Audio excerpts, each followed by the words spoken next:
নমস্কার, অরুস কিচেনোলজিতে সবাইকে আবার স্বাগত জানাচ্ছি। আজকে আমার রেসিপি একটা খুব ডেলিশিয়াস সুস্বাদু নর্থ ইন্ডিয়ান ডিশ, কড়াই পনির। এই রেসিপিটা অদ্ভুত সুন্দর একটা রেসিপি। একটু লম্বা ভিডিও হবে, কিন্তু একটু ধৈর্য ধরে দেখুন। ঠিক এইভাবে যদি এই প্রসিডিওর মেনে যদি কড়াই পনির বাড়িতে বানান, একেবারে ধাবার স্টাইলে, ধাবাতে যেভাবে বানানো হয় ভালো ধাবায়, আমি ঠিক সেইভাবে বানানোর চেষ্টা করলাম। আশা করি আপনাদের ভালো লাগবে। ভিডিও শুরুতে অনুরোধ করব সাবস্ক্রাইব করবার জন্য অরুস কিচেনোলজিকে। আপনারা সাবস্ক্রাইব করলে আমি সত্যি আরো বেশি ইন্সপায়ার্ড হব, আমার উৎসাহ বাড়বে আরো ভালো ভালো রেসিপি আপনাদের সামনে প্রেজেন্ট করবার জন্য। আমি যে জিনিসগুলো নিয়েছি দেখুন, পেঁয়াজ আমি খুব ছোট করে কুচি করে নিয়েছি, আর খানিকটা পেঁয়াজ আমি পেটালস করে নিয়েছি। ঠিক একইভাবে 3 কোনা করে আমি করেছি। এটা কোনো নির্দিষ্ট নিয়ম নেই যে এভাবেই করতে হবে, এটা আপনারা লম্বা লম্বা জুলিয়েনের মতো করতে পারেন। পেঁয়াজ, সব রকম 3 রকম ক্যাপসিকাম বা বেল পেপার এবং টমেটো গুলো আমি বীজগুলো আলাদা করে, টমেটোর যে পেস্টটা যে টমেটো গুলো করব তার সাথে বীজগুলো দিয়ে দিয়েছি, আর স্কিনটা আলাদা করে নিয়ে আমি 3 কোনা কেটে নিয়েছি। রান্না শুরু করছি কড়াই মশলা দিয়ে। এটা কিন্তু সব থেকে ইম্পর্ট্যান্ট একটা স্টেপ। কড়াই পনিরের স্বাদ কেমন হবে তা কিন্তু অ্যাকচুয়ালি নির্ভর করবে দুটো জিনিসের উপরে। এক হচ্ছে আপনি কি রেশিওতে কড়াই মশলাটা বানালেন, আর 2 হচ্ছে কতটা সময় নিয়ে, ধৈর্য নিয়ে আপনি গ্রেভিটা কুক করবেন, রান্না করবেন। আঁচ কমিয়ে দিন। তাওয়া গরম হলে আমি কাশ্মীরি লঙ্কা 3টে নিয়েছি, গোটা কাশ্মীরি লঙ্কা। এটা চেষ্টা করবেন একটু জোগাড় করার। এটা দিলে একটা অদ্ভুত সুন্দর হালকা একটা স্মেল, হালকা একটা গন্ধ তৈরি হবে। ঝাল নেই, আমি বীজগুলো ম্যাক্সিমাম ফেলে দিয়েছি। ঝাল একেবারেই হবে না, কালার ভালো হবে এবং একটা সুন্দর গন্ধ পাবেন, ফ্রেগ্রেন্স।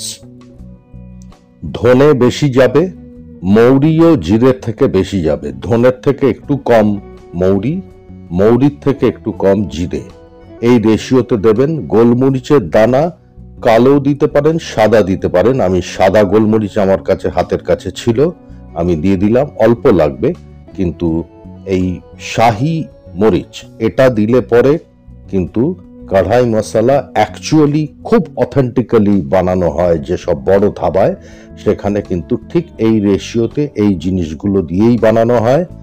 এবারে মিনিট 2 একদম লো ফ্লেমে একটু টোস্ট করে নিতে হবে বা ব্রয়েল করে নিতে হবে।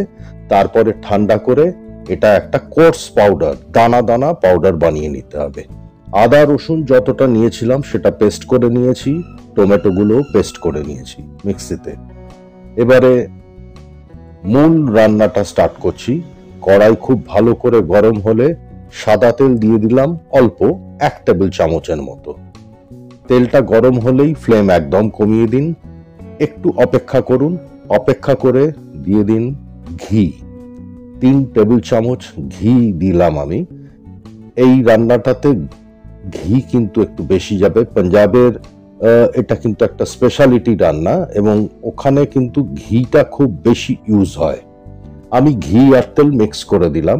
দিয়ে দিলাম 1/2 চা চামচের মতো সাদা জিরে। সাদা জিরেটা যেই দেখবেন পটপট করে আওয়াজ হচ্ছে এবং একটা সুন্দর গন্ধ বেরোচ্ছে, তখন দিয়ে দিলাম কুচনো পেঁয়াজগুলো, চপ করে রেখেছিলাম যেগুলো।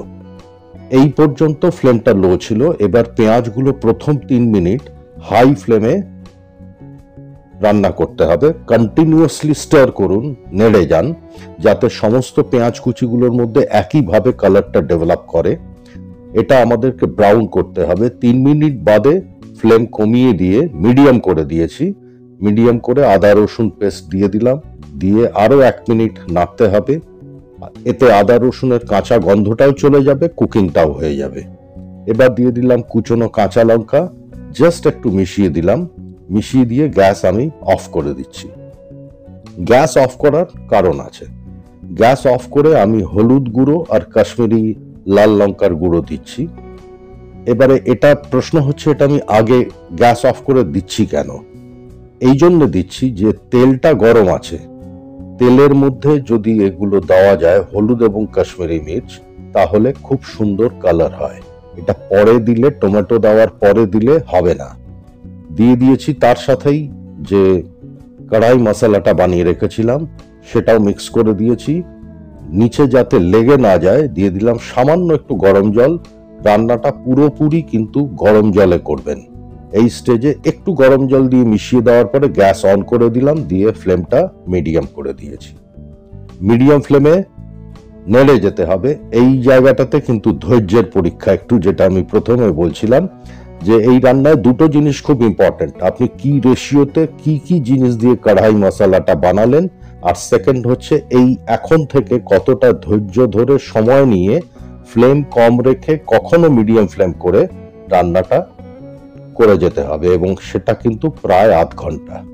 খুব ধৈর্য নিয়ে এখন থেকে 15 মিনিট আরো রান্না করুন। অলরেডি প্রায় 10 মিনিট মতো আমাদের রান্না হয়ে গেছে। এবারে মাঝে মধ্যে ঢাকা দিয়ে ফ্লেম কম করে দেবেন, ঢাকা দিয়ে 1 মিনিট করে রাখবেন। 1 মিনিট বাদে আবার ঢাকাটা খুলে নিয়ে নাড়তে হবে। দেখতে হবে তেল এবং ঘি কখন প্রপারলি ভেসে উঠছে, সেপারেট হচ্ছে। আবার একটু গরম জল দিয়ে দিলাম।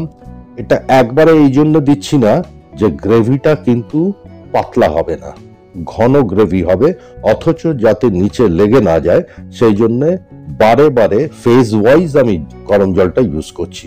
সামান্য নুন আর চিনি মিশিয়ে দিচ্ছি। নুন আপনাদের স্বাদ মতো দেবেন।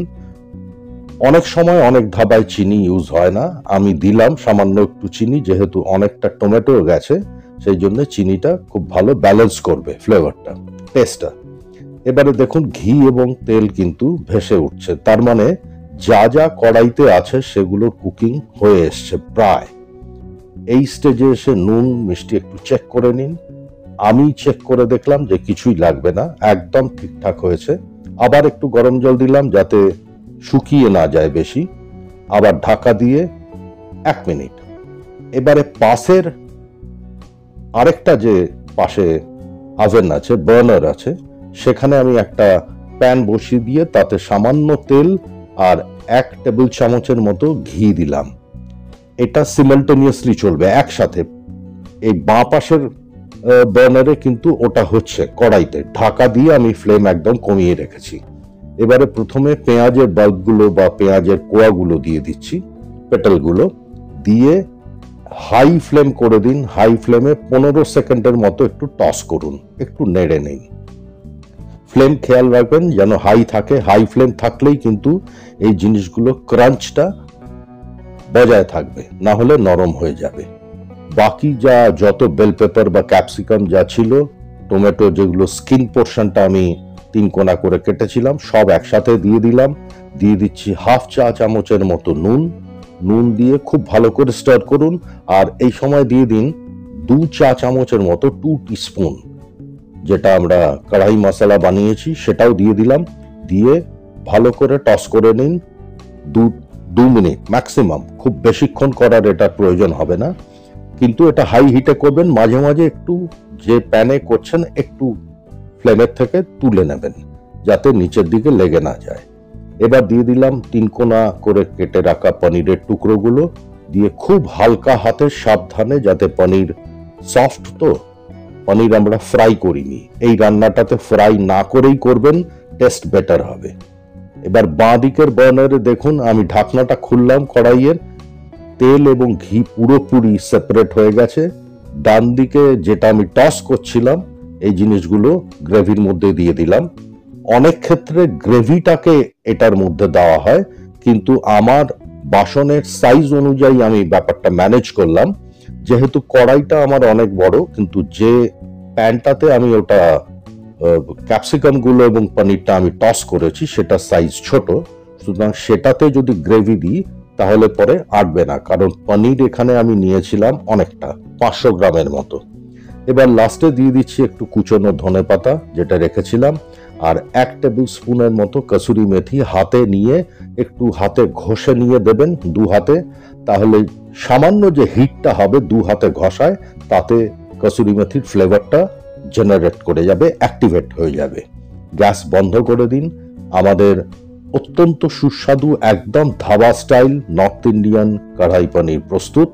ঢাকা দিয়ে গ্যাস অফ করে 3 মিনিট রেখে দিন।